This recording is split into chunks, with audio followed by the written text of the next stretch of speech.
actually have, this is my third set of tags that I put in the book. But you've read a couple of the, some of the main quotes that I had tabbed as well. So that's a great segue into my first question, what you just read. So you felt a responsibility for Assad and the Aryabwal family. You felt the interview you did with him in 2002 put his life in danger and his family at risk, and it got to the point that he needed to flee. The process to get the Aryabwals to Canada took years, and I found myself thinking at times, because I knew the ending, that this wouldn't have been possible, none of it, if you weren't you, and if Assad wasn't the man that he is. So how did it make you feel when he first told you the excerpt that you read about the reasons that he did the interview? And secondly, do you think that the same ending would have been possible if he wasn't who he is? What I described in that hotel room, it's called the Hotel Greenland, by the way. It was in Islamabad, in the slummy part of Islamabad. And I felt angry when I asked him, why did you do it? I was angry with him. I guess I was angry with myself, but I couldn't face that. And I was still fighting internally with this sense of, how did this happen to me? And, what if I hadn't responded to the call? What if I hadn't come back? And we do that in our business. We don't go back, And so, in this case, I looked over my shoulder, which we rarely do, and I saw what the consequences there had been. And I think, I didn't realize at that point how difficult it would be. I thought it just seemed logical to me. Here's a man who has such integrity, who had risked his life to talk to CBC television, who wanted to warn Canadians about getting involved with bad people, who applauded and celebrated our involvement there, was thrilled that Canada was there, supported the Western engagement, wanted to educate his daughters, and wanted his wife to be liberated, wanted the Taliban gone, and was trying to help, and that he had done all of this in good faith. And yet, I thought, well, this is a no-brainer. I mean, this is logically a decent candidate for asylum in the refugee process, and a clear case of someone who Canada should be protecting. And I'm not naive, I know, because we'd tried to help people before, but I couldn't believe how difficult it was, how corrupt it was, how evil it was. And I just, we just kept on persevering. And so, yeah, I think there's a second part to your question, but that's the part I remember. Yeah, and that was, do you think the same ending would have been possible if he wasn't the man that he is? I thought many times, if I wasn't there, if I hadn't helped, what would have happened? And I know, first of all, I was sending them money all the time they were there, and so they could stay in Pakistan and try and work things out from the safety of being just having some little apartment they could operate out of. But at the backdrop of all of this, all the time of the 8 years I was spending was the 8 years we have watched of the international refugee crisis, the biggest refugee movement since the Second World War, where you have millions of people on the move throughout Europe. We see nothing of this. I mean, I applaud what the Liberals did, allowing the 25,000 Syrians in. We're dealing with, in Germany, 1 million people came in a couple of years, 1 million people. And they tried to absorb them. I mean, we don't know anything of what's going on out there. So this was the backdrop to it. And I know that they'd have to get out. And so I kept always seeing Assad and his wife trying to get their kids into life jackets to cross the Aegean or the Mediterranean for a trip they may not survive. They may be, I know they don't know how to swim. The girls don't know how to swim. I mean, you see those life jackets washing. They taking pictures of the beaches encrusted with the life jackets of people who didn't make it. I mean, children, people, and so every day I was not only dealing with the grief of of realizing what was happening to human beings out there. But I was conscious of it so personally by knowing this family and knowing how desperate they were and how good they were and how worthy they were of living as much as any of us were, you know. So it was very, as you can see, it was a very emotional, probably on a daily basis, emotional 8 years. Yeah. So what struck me was that ethics drove Assad, but it drove you too. And ethics is a theme throughout the book, and in fact, something that you struggled with as a journalist. So I'm just going to read a couple of quotes in here from page 4, 5, and 6, if anybody's following along. I had come to Pakistan hoping to feel the heat of foreign journalism. So this was during your first time as a young, your what? My salad days. Right, there you go. Your first time as a foreign, or as a journalist on a foreign trip, right? So I had come to Pakistan hoping to feel the heat of foreign journalism, to cover stories of consequence of life and death. I know I'm not personally responsible for the hijacking of Pan Am Flight 73 or the massacre that took place inside the jumbo jet. Still, I'm uncomfortable when I remember that silent prayer, because drama is what I had wanted. It's what I had hoped for. The lesson I learned that day is that journalists all too often have their best moments when other people are having their worst. And on page 5, you ask personal questions, you probe, you intrude at the moment when people are coping with calamity. And it presumes that everyone has a story that they want to have told if only someone would ask. And finally on page 6, impartiality is the key to objectivity. Hang in, get your story, leave, and don't look back.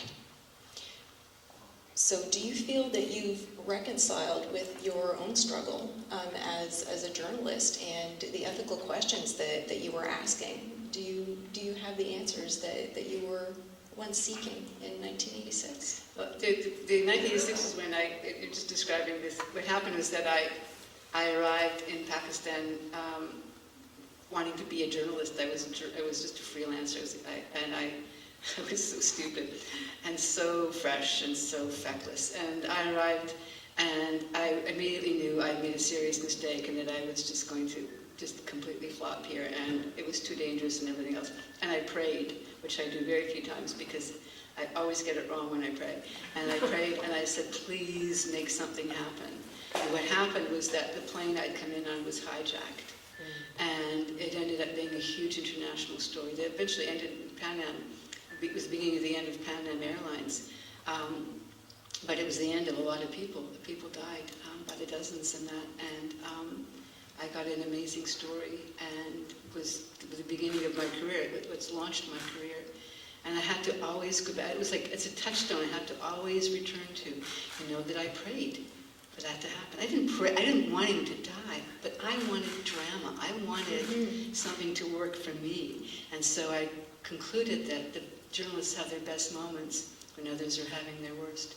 And so I promised myself that I would never hope for a good story. I'd never ache or crave a good story or a good scoop, because I knew that it meant that somebody somewhere was going to be having a bad day. And so I tried to then, you know, our business is, the bottom line of being a journalist is that in order to be an ethical reporter, you do not get involved in your stories in the way a doctor doesn't get involved with his or her patients, and a lawyer doesn't get involved with their clients. We don't get involved with the subjects of our stories. That's an imperative. We can't be partial. We can't have a vested interest in the outcome of the stories we're covering, because if we're not going to get it right, we're going to tip the scale in favor of what we think, who we think is the good guy here. And, you know, it's obvious who the good guys and bad guys are in most things, but we have to present both sides fairly and let the truth decide, you know, fairly which is right and wrong. And it always does. You know, the truth always gets it right. So that's what we have to do. But then you find that it's not so easy, is it? I mean, nothing is so easy. Every time you think you have a moral code, you know, whether it's a doctor's code or a lawyer's code or a journalist's code, every time you think you can that code is good, then you start to realize that you're hiding behind the code. In the same way doctors hide behind their codes when they don't think they can tell you the whole story of what's going on with your health, or that they hide behind it because they're worried about their insurance, or lawyers, don't play by, get around things because, well, they can't tell you everything, and the courts do. Everybody, eventually all these codes become ways to protect you from having to make very difficult moral decisions when you're confronted with them. Because if all you do is fall back on saying, my hands are tied and this is how it works, then it's pretty easy, isn't it? But if you have any kind of a little nagging ethical thing deep in your heart, if you have parents like mine, and they're full of social justice, and they keep nagging you in the back of the head, what's really the right thing to do here, Carol, then it's not so easy. And so I spent a lot of years trying to sort that out, and I think that this crisis that came in 2008, when I realized what had happened to this family, was the one that really flipped me on my head. And I don't think I've got it through yet. I haven't worked it entirely through. I just know, my sense as a profession is kind of crass and ham-fisted in its way of dealing with these things. And we need to start thinking it through more clearly about what our role is and what our responsibility is to our sources, and sources who risk their lives to tell us things, we do feel responsible, but not enough. We don't look back. We don't care for people. We don't understand what we're leaving them with. And it's what you read in that passage. I do believe people tell us things because they want to have an audience. They want to share their experiences, even the most horrible ones, with others, because we are a community of human beings. And you feel somehow, if your story can be brought to the campfire, if you can tell what happened to you in front of the others, that it will help somehow. And I believe in that. I believe in the storytelling part of it, not as a healing thing, but as something, as a community of people, of humans, of societies. And I still believe in that. But at the same time, people who are so willing to tell us things and risk their lives are people we have to protect. And I don't think we do it enough. And that's, I still haven't worked it out entirely, but that's where I am. Mm-hmm. And to stay with the career aspect for a moment, the book opens with your experience of your first trip abroad as a journalist, which you did allude to a little bit right now. Where were we here? So my taxi lumbered into the city as first light penetrated the smog, revealing shapes and figures that were foreign and exotic to me. It was my first trip abroad as a journalist, and I wanted to absorb the otherness of everything, to feel a sense of adventure. But instead, I was intimidated. Why on earth had I decided to come here? I had no idea what to do as a reporter in a distant country. So I thought there were some good lessons throughout the book for young people starting a career, really any career. And it was somewhat surprising and refreshing to read that Carol Moff has gone through these things. And I know I did, and I still sometimes do in my career. So our local college, St. Clair College, has a journalism program. What advice would you give to a budding journalist? Find another profession. No, I wouldn't do that at all. I love my profession. I really do. I love doing what you're doing right now. I love asking questions. I love those moments. And in that part you're reading from, that first part, I was fascinated. I met up with a woman. We both interviewed Benazir Bhutto together, and Benazir was only she and I were about the same age, and so we were both about 30 years old. And I was just in her thrall. I was just fascinated with her. And but I thought I knew how to interview her, and I had the stupidest questions. And of course, she just sat there answering them. She was bored out of her mind. And then my friend, this other woman who was very experienced, she began to ask questions and got her to open up in a way. And I was fascinated with what a question could be. The question could be a key. It could slide into someone and turn and unlock them. That you could do that with the right question. You could actually open somebody and have them tell something, in some cases that they didn't want to tell, or some cases they didn't know how to tell. But that was what a question could do. And so again, about this ethical dilemma about questions, that if a question can do that, and you become very skilled at that. And this is what I think about a lot in my job at As It Happens, I'm very good at getting people to tell me things. And the only time when I don't think that's a good idea is when I think, is this going to damage somebody if they answer this question? And that has come up in my life, where I walked away from interviews, both in the field and in the studio, where I thought, no, I can't ask it. This person will tell me the truth because they feel compelled, and I know how to get them to tell me the truth, and it's not safe for them to tell me the truth. Thank you. So you have what I'll call, if it's okay, a crisis of confidence. Again, we're getting to the stickies, aren't we? Yeah, we are getting to the stickies. A couple of different ways. I catch your meaning there. So you have what I'll call a crisis of confidence, again, when you begin your time as a TV journalist, and I may have had one last night at about 7:30 when I was finalizing my questions, but anyway. So I'll read from page 174. There were the usual indignities of being a woman on television, where we're often targets for gratuitous feedback about our appearance. I admit I was thin-skinned about it and perhaps too vain to want to age in the public eye. But what bothered me more than anything else was a feeling of futility. What was the point of what we did on these assignments? We risked lives to tell the stories about often desperate people in strange places. But then something happens along the way that revives your spirits, and in fact, it changes your life forever. And you read the quote that I was going to read about when you first met Asad Aryabwal. So, in that context, have you ever thought that maybe you needed him as much as he would come to need you? That's a very good question. Yes. And it's worth being up late.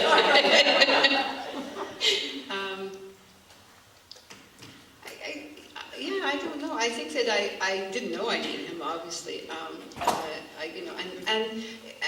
Also, I mean, he changed so many of the ways I look at things in so many ways I can't tell you,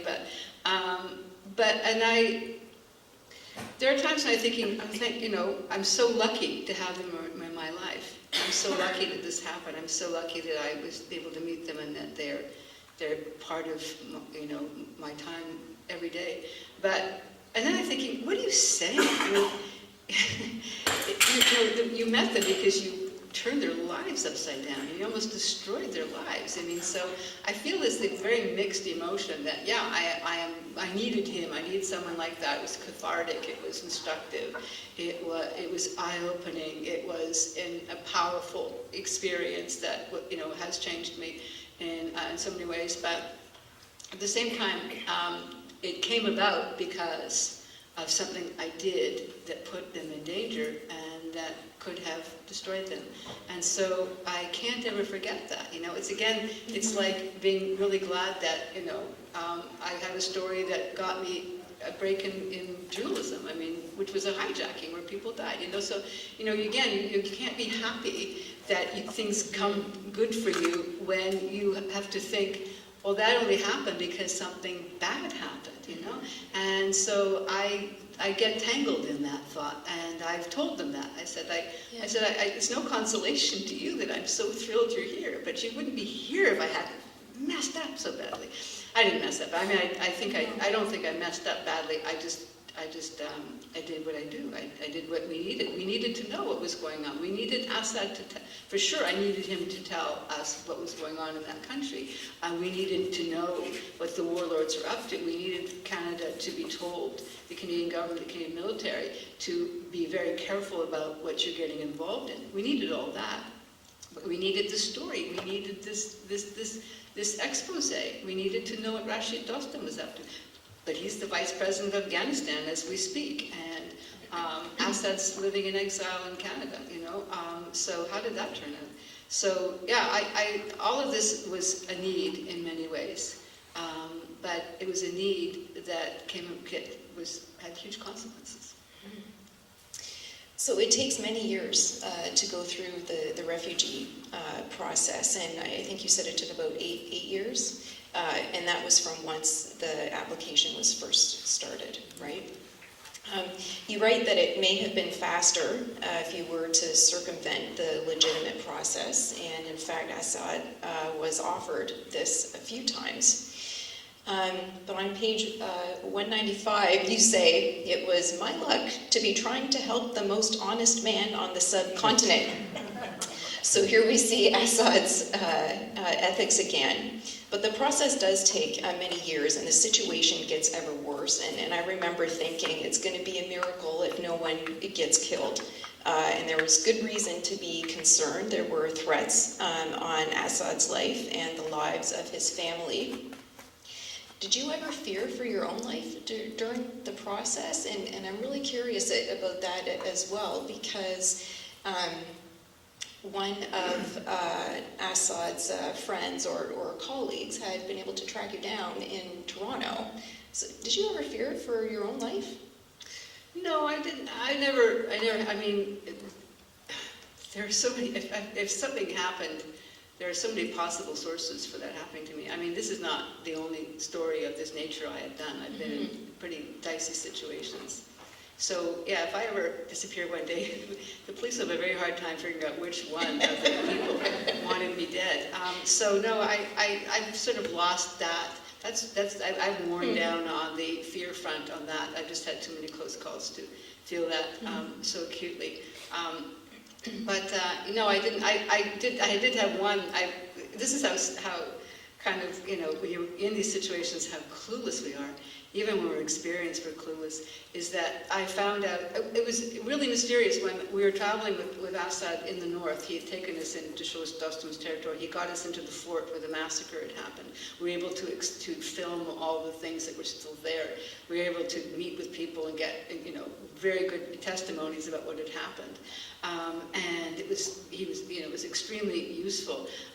But at the same time, Assad he was a mysterious man, you know. He was, at night, these strange guys would come to the house where we were staying at his in-laws' place in the countryside, and these characters, really shady-looking people, would come and they'd play cards till the wee hours of the morning, and play, and it was all very dark, and I really was beginning to wonder who Assad really was, and thinking, you know, there's a real dark side to this guy.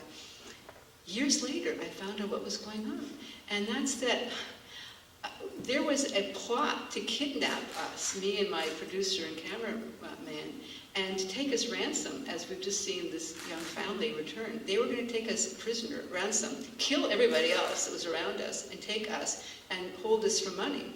And Assad found out about it through his connections, and what he was doing was these characters who were coming, these scruffy-looking men who had weapons. He was bringing them into the house to guard us during the night, and he never told me. He never told me. We carried on, do-de-do-de-do-de-do. I went right through the whole thing and went home happy. Aren't we brave? Aren't we clever? Aren't we, you know, amazing people? And not realizing during this whole time that this man was protecting the three of us from the consequences of what you just saw this young family go through. And not wanting you to be more afraid. And not wanting, and not feeling it was his job to tell us this was going on. I mean, this is the ethics of this man that just staggered me sometimes. Yeah, me too, reading the book, for sure. And so I guess going back to the actual process for a second and putting my own kind of program evaluation hat on, I kept thinking there's got to be a better process. There's big room for improvement here. So while I have you here, do you have any insight into how that process could be changed for the better? You know, it doesn't take 8 years to process someone's paperwork, right? I mean, and they actually, when you send this stuff in, they tell you that it'll take 4 to 5 years. Yeah. You know, and some of you may have dealings with refugees and know some of these. The Syrians were fast-tracked, and it still took 2 or 3 years for most of them. This idea that something should take 60 to 84 months to be for a piece of paper to cross a desk. That's not about crossing a desk. This is just about hoping if we just ignore them, they'll just die or go away or evaporate. So, and what happened in the court, my observation about the consequences of that, of making it so impossible to people to take normal channels and to go and go through this process and go through the screening and make sure they're okay, that they don't have a criminal past or they're not, part of Al-Qaeda, and that they're not going to bring some horrible plague into the country and all these things that you have to go through before you come, is that because it takes so long, deliberately, in order to discourage people, it doesn't discourage anyone because people are desperate. They're leaving horrible situations. They have to get to safety. All of us in this room would do the same thing. All of our kids would do the same thing. All of we would all be in these lifeboats. There's nobody here, nobody and wouldn't do everything that these people are doing to try and get to safety. And so if we make it so impossible for them to do it, then you're going to have what you see, which is that people getting into boats and desperately trying to cross dangerous seas and being washed up on the shore, or arriving by the thousands, the hundreds of thousands, and trying to walk across Europe and rattle the gates and get in, and no one's processed, and no one's done, no screening has been done, and no paperwork has been done, and no evaluation of security. You'll say, "Whoa, this is a security threat. You people can't get in here." Well, yeah, it's a security threat if you leave people to their own desperate devices. Yeah, then you're going to have people showing up that you don't know who they are, where they've come from, what they're about. But it's not that difficult to actually get the people on the ground to go boom, boom, boom, boom, boom. You can get through these things in a matter of weeks, months maybe at most. But they make it so bloody impossible that people get desperate. And so the fact that Assad and his family had my support while they sat in Pakistan, they hid in Pakistan during this time. If they hadn't had that, they couldn't have done that. And I realized that why all these people were on the move was because they were all people like this family. So the book is written in the first person, but somehow you did not make yourself the center of the story, and you're more of a narrator, I guess, more of a journalist. But I'm curious about the actual physical and emotional experience you had in Afghanistan at a time of an intense war, and in 2002, 2003, and then again later. On page 44, you talk about the cramped, cold little room that you shared with your colleagues.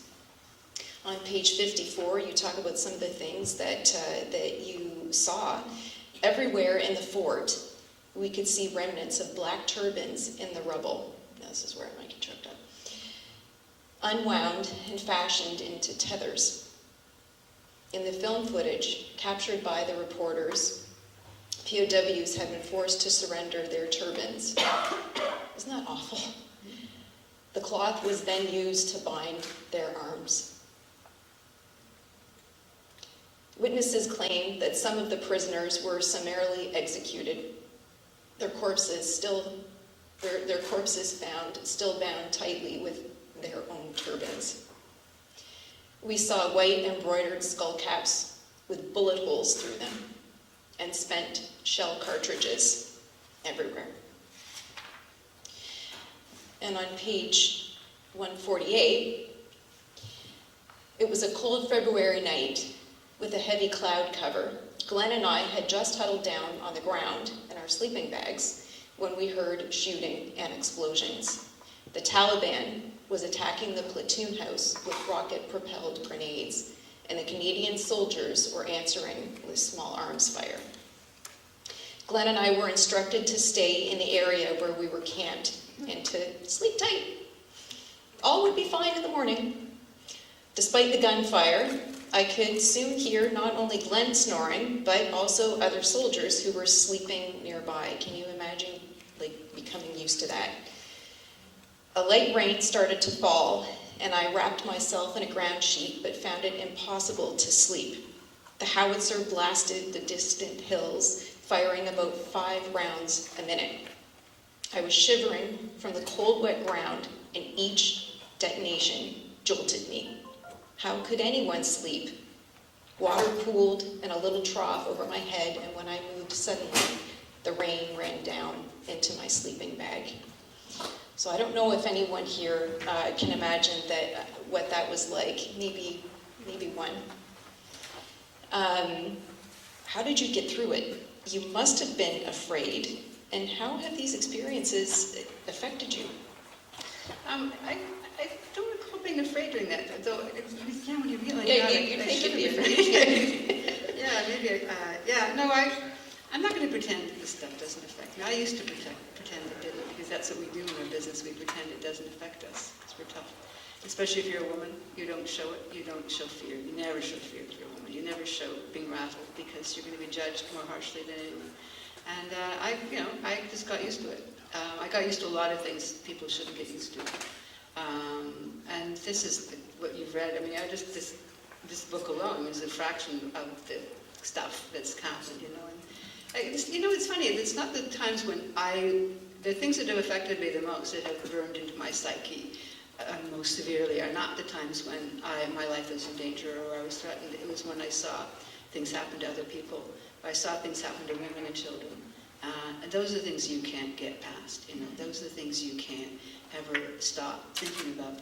But I didn't know to the degree to which I will admit that when I started working at As It Happens and left the field, which is the first time in years I had not been gone most of the year, just on the road, just going from place to place. And I started just being, as people said, you're going to be a house cat now. You've always been, an alley cat. Now you're going to be a house cat. That's not going to work. And I thought, yeah, well, let's give it a try. And so I was home every day for dinner. And I never went anywhere. I just recently found out my passport had expired. I didn't know. I was on a plane coming here last night. It was the first time in years I've been on a plane. I don't travel anymore at all. And I found for the first 5 years of that, I had the most vivid flashbacks it would just wipe me out. I would just be, especially in the first year, working, I'd be in the middle of doing an interview and sitting in a studio. It's all very nice, like the bathroom here, very, very comfortable. And I'd just be sitting there and talking to someone, and they would say something, and I would literally blank completely, and a movie would start to play of something that I hadn't even thought of. I forgot that it even happened. Maybe it didn't even happen. I thought, did that really happen? Did I really see that? Did that occur in my life? Or did I imagine that? Did someone tell me that story? Did that happen to me? I don't know. And it would just wipe me out. Or I'd be walking, and just more and more of that. It took years to stop happening. Mm-hmm. Those extremely vivid flashbacks. And I realized that that's what PTSD is. PTSD is exactly what it is. It's like, I didn't have a severe case of it. I wasn't dysfunctional or inoperable, but I definitely had that quality. And I realized that if you don't at some point stop and allow experiences, whatever experiences, anything you're going through, whether it's sickness in your family, a death of someone you love, a trauma that you suffered, some experience you had as a child, something. If you don't ever process that, it eats you, and you have to let it happen. You have to let it wash over you. You have to let your brain work on it. And I didn't know, because I have a great life and fabulous family, great husband, everything. So I don't have many things to work through, but I realized what that meant and that I hadn't worked through that. And it's taken me a lot of years to work through that. Thank you for sharing that. You're welcome. So we know it's a happy ending for the... It's not a spoiler. We say it on the cover of the book. No, exactly. We know it's a happy ending for the area of walls. And I think for you, you end the book by talking about the help of your colleague, Melissa Fung, in donating furniture to the area of walls. And you talked about the people wanting to sponsor them, Alan Beach and Rose Decker, and I'm probably not naming everybody. And on page 275, and this is my last question, by the way, and last sticky. Yeah, this is the last sticky. I'm very observant. And then maybe there are some audience questions. And so on page 275, you talk about whether a person gets it. The seething center of the refugee debate is not really about policy, it's about perception. Either you identify with others or you don't. Either you see yourself in the eyes of others or you don't. The schism isn't limited to people in Western countries like Canada or the United States. Assad married a woman who wasn't from his clan. I have to say that it was actually kind of a very, it was Romeo and Juliet-ish. Their love affair. Yeah. He opened his door to foreigners, even trusting them with his life. But his relatives eschewed contact with people beyond their sphere and punished Assad for his association with outsiders. Now he and his family were in a country where, with the exception of indigenous people, everyone originates from somewhere else. And then you also give maybe some insight into why you get it. My paternal grandmother came to Canada as a teenager from Poland. As the family legend goes, May's oldest sister was the one who was supposed to travel to North America to join their brother. The family's meager savings had been invested in travel documents and tickets for her passage to a better life. On the night before my great aunt was to leave, she broke down and declared that she would not and could not go. She was in love with a young man and was determined to stay in Poland to marry him. So just before dawn, my great-grandparents shook their younger daughter awake and whispered softly, "Wake up, May, you're going to Canada." And she was, she was 17. So I think we're all here because we get it. The title of the book, All We Leave Behind, is from a poem called The Canada Poem. And it may surprise you, the poem is by an Indigenous man, an Anishinaabe man, who died while I was writing the book, Richard Wagamese. And the poem is about what he describes, and takes an Indigenous man to tell us what this country is. And he describes Canada as a meeting place of stories. People come from all over the world and come here, and it's just Canada's a big bonfire. Canada, he thinks, is a word that should mean bonfire, a big fire we all are around, and we're sharing our stories with each other. It takes an Indigenous man whose Canada was imposed on his ancestors to get that. And the whole line is, all we carry forward and all we leave behind are our stories. Everyone here has a story, even in the Indigenous people. And we're all here because of somebody who took a chance to make their way to this country one way or another.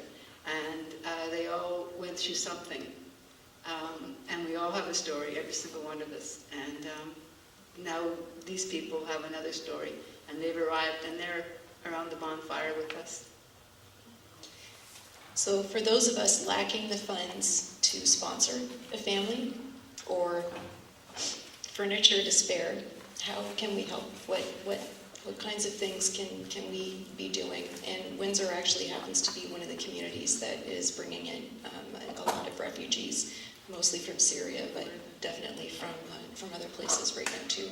What can we do? I don't know the agencies here where people could volunteer, but you can go and help. I know one of the big issues for especially, sorry, both my grandmother, why'd you do that to me? A lot of the needs are to have people escort them to see doctors, for appointments. They don't know how to get around.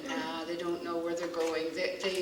We're hearing horrible stories of people not going to get help, even being sick. We've heard stories of women giving birth at home because they didn't even know how to get to a doctor, to the hospital to have birth. So lots of that is going on. And these are the government-sponsored ones. Privately sponsored ones, I think for the most part, they're okay. But the government just abandons these people. Don't think that for a moment that's any better with Trudeau than was under Harper as far as taking care of these people. But the biggest thing I can tell you to do is to open your hearts. Open your hearts to others. See them. See that the other is you, that there is no other. We're all the others. Every one of us we're all part of the human race. I mean, I know it sounds kind of, it's obvious and maybe, like a platitude, but that is the most important advice I can give you, is to see yourself in them, and to open your hearts to people who you think are not us, and recognize they are us. We're all in this together. And we might need them one day, We might be those who are trying to walk across a continent, trying to look for refuge. You never know. I think that's great, and I think it's small things too. Just say hello and smile on the street. I think we have some time for some questions from the audience.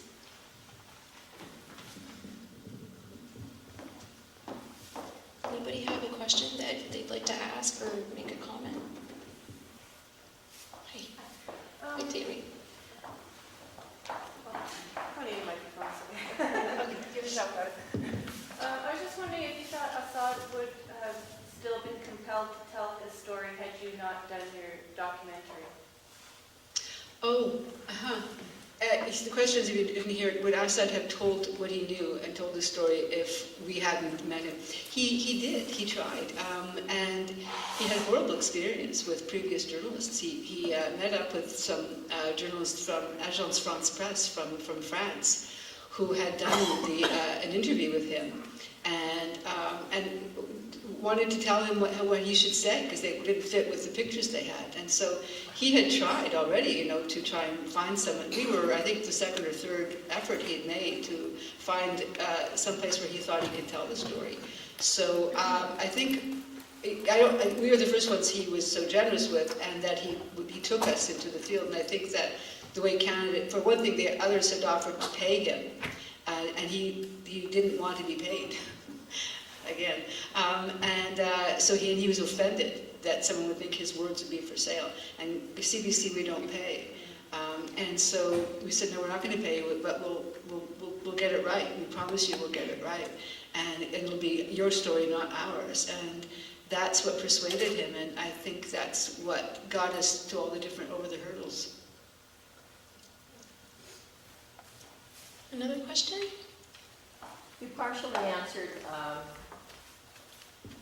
by saying about opening our hearts, but I'm curious about, as a journalist who's sort of at the fulcrum between story and audience, or story and listener, can you say a little more about the role of responsibility of the listeners and readers of these stories? The question is it what are the responsibility of listeners and readers of the stories? One of the most important things that somebody taught me a long time when I first started in journalism, he said to me that, Carol, the most important thing is, you think you're going to do some journalism or tell a story, and you want to, help people think about something or see something or understand something. He said that the most important thing is to have people want to do something after that they are motivated to act and not to think or to reflect or to know. It's great if you can actually inform somebody, but the most important thing is to have them want to act. And that's, I think that, we have this, someone has, what's the phrase, like clicktivism, we click, we're reading things on Twitter or thing, and there's all these online polls, and you can say, yes, I support that. You can like things on Facebook, you can retweet something, and we get this feeling that we've done something, that we feel a satisfaction that somehow we've engaged in our society, and we haven't. We just, these are meaningless gestures. There's so many ways now that we can pretend that we're acting as citizens when we're not. We don't even go out and vote, and this is one of the biggest problems of voting, is that people don't think they need to vote anymore, especially young people, because they're online, they're engaged, they're on Twitter, they read everything, they're savvy, and then they say, then you ask them, say, well, did you get out to vote today? Oh, dang, I forgot, And the most important thing to do is to vote. To know what your politicians are doing, to not let them them get away with stuff. Yeah, this is what came up a lot when I wrote this other book on child slavery and cocoa. That people would ask me, what kind of cocoa, what kind of chocolate should I eat? What is ethical chocolate? And I'm saying, you can't change things through your consumerism. I mean, we think somehow that that our role is we're somehow part of it, that we can change stuff by our consumption habits or by our buying habits. You change things by your voting habits, and we should see ourselves as citizens and not consumers. And I think that successfully governments especially have tried to persuade us that we're somehow just consumers and our governments are some kind of a business that we invest in with our tax dollars. No, we give tax dollars to have the society rebuilt and to have fairness and equity represented and to take care of things, whether it's roads or people. And damn it, we should press them to that and hold them to that. So I think engagement begins at the civic level. I mean, just voting, holding our politicians accountable, not letting them get away with things, getting involved in school boards, and getting involved in municipal councils. And the numbers of things that get passed every day that you don't even know is happening, and then people say, "Well, why did our school close down in our community? When did that happen?" Well, it was, didn't you know that the school board was voting? If they asked for people to see if they thought of that, nobody showed up. We don't show up. We just sit at home reading our Twitter. And so, yeah, the first thing is just to get up and get involved, and don't think that somehow as consumers or as tweeters that we're doing something. Why I did that. Take it or leave it. It's very interesting to hear you talk. I think the last time I saw you was at the cafeteria at CBC in Toronto around 2002 or between 2006 and 2008. I used to go to a lot of events there. It's very courageous what you're doing and what you have done. And I had a question that might be slightly off topic, but given the topicality of the Weinstein thing going on now, and the fact that CBC's lawyers regarding the Gomeshi affair never went beyond to see other things that happened at CBC, I'm wondering if you could have some insight in how to ensure that something does get investigated, because there is something regarding the former executive director that is truly not a good thing that happened, and in one sense is still ongoing. I'm not sure what you're referring to, the executive director, but I can guess. But the one who still has a so-called wife that works there. Okay, well, I'm not going to get into names of people. There was, after the Gomeshi affair, there was an investigation by Rubin. I forget her first name.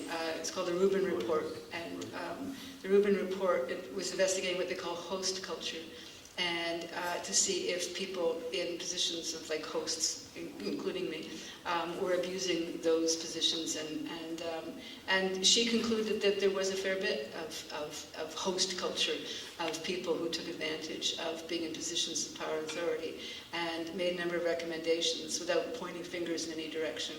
And she said that she was not mandated to go more thoroughly than that.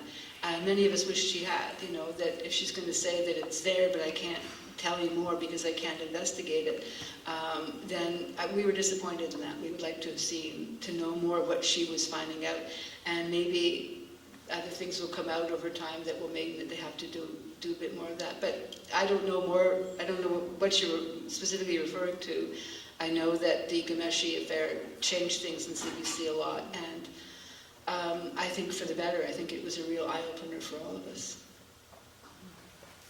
Thank you. Anyone else? Okay, sure. What are your thoughts of fake news and unethical journalists? And also your thoughts on Donald Trump's treatment of journalists? And when you say fake news, what are you thinking is fake news? There's a lot of journalism crash, for example. They become bloggers, so they just write anything.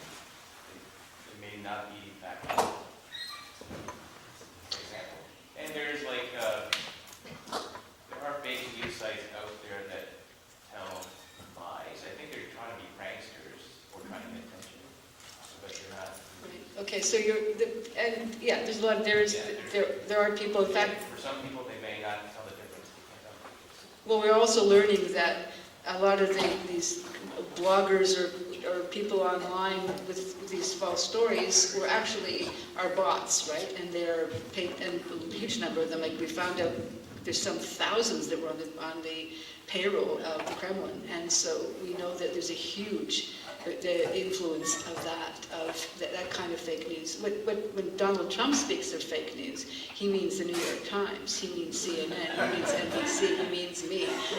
And so that's why I asked you, I didn't know which side of the fake news business you were referring to. Yeah, but no, I think there is a very dangerous thing there. And people themselves have to be able to tell the difference. And I don't know how you can, because I mean, people have to be educated consumers of news. And we found, there was a study just recently that found just this huge number of university students, I think they might even have been journalism students, who couldn't tell the difference between a fake story and a true one. They were given stories that were clearly questionable and didn't know how to question, didn't know how to find out for themselves whether it was true. And it was the majority of them. So, there's no prophylactic against ignorance. I mean, it's just going to, the business is full. So people have to try it for themselves, but I think it's very difficult. So you have to find people that you trust and rely on them. I would say, yeah. Not all, but I think there's mostly. I'm sorry, I think we're going to have to cut it off there. So we thank you so much. We're going to wait to the results of the Governor General Writers Trust. We wish you lots of luck. Thank you so much. Carol's book is available in the bookstore, and she will be available to sign it. And back here at 4 o'clock is the fiction panel. We hope you stay for that. Well, thank you very much.